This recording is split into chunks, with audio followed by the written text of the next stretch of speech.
Sunday, January 15. Tithe equals a tenth. Dictionaries define tithe as a tenth part of something, or 10%. This definition is likely taken from the Bible narrative. Tithe is simply returning 10% of our income or increase to God.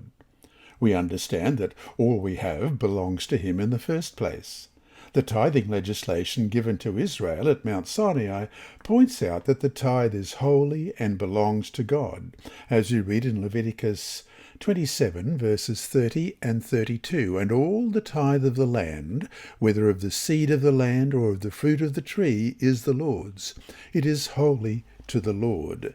And concerning the tithe of the herd or the flock, of whatever passes under the rod, the 10th one shall be holy to the Lord.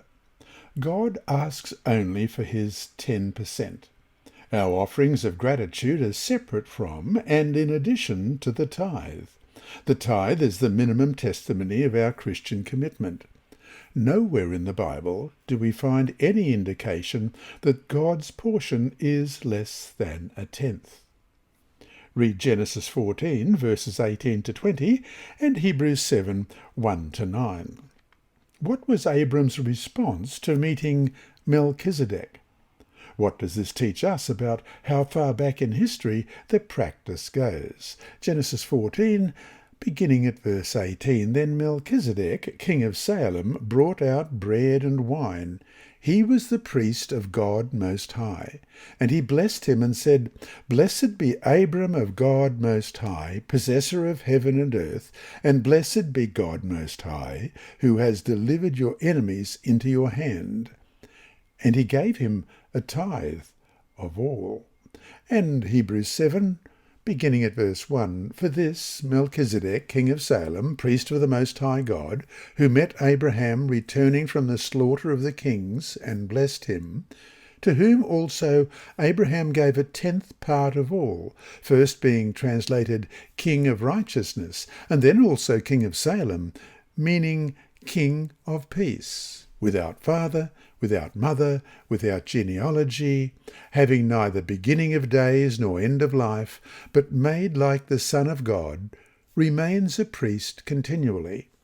Now consider how great this man was, to whom even the patriarch Abraham gave a tenth of the spoils. And indeed, those who are of the sons of Levi, who receive the priesthood, have a commandment to receive tithes from the people according to the law, that is, from their brethren, though they have come from the loins of Abraham.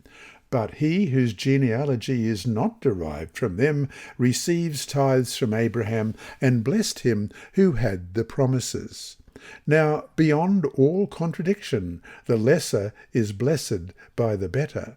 Here mortal men receive tithes, but there he receives them of whom it is witnessed that he lives. Even Levi, who receives tithes, paid tithes through Abraham, so to speak. The first mention of tithe in the Bible is in Genesis chapter 14, which tells the story of Melchizedek's meeting with Abram. The last mention of tithe in the Bible recalls the same encounter, but the words tenth and tithe are used interchangeably, as we've just read in Hebrews 7, verses 1 to 9.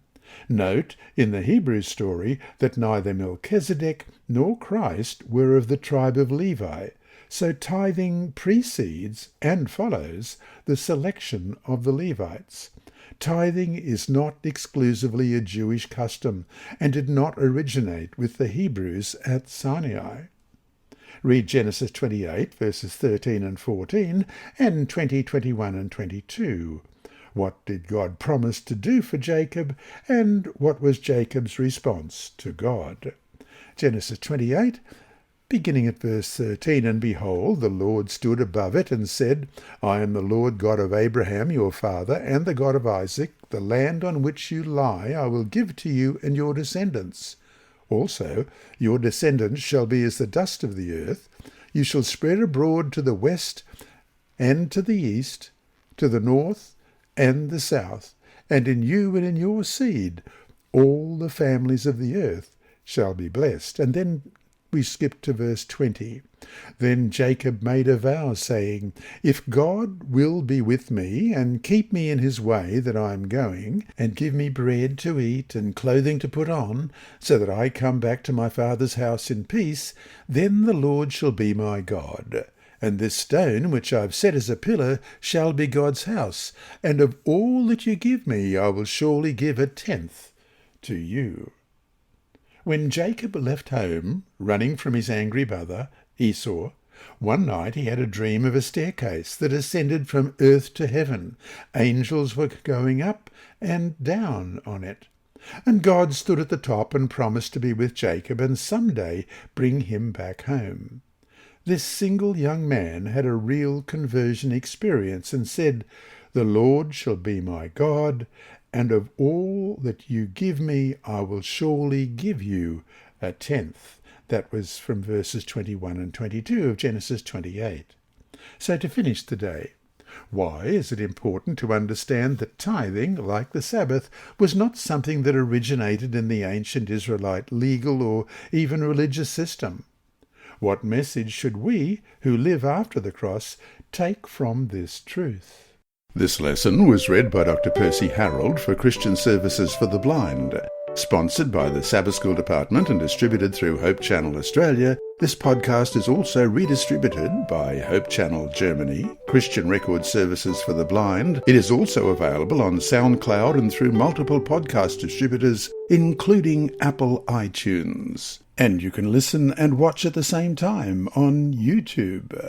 Remember, God is always faithful. And here is a disclaimer.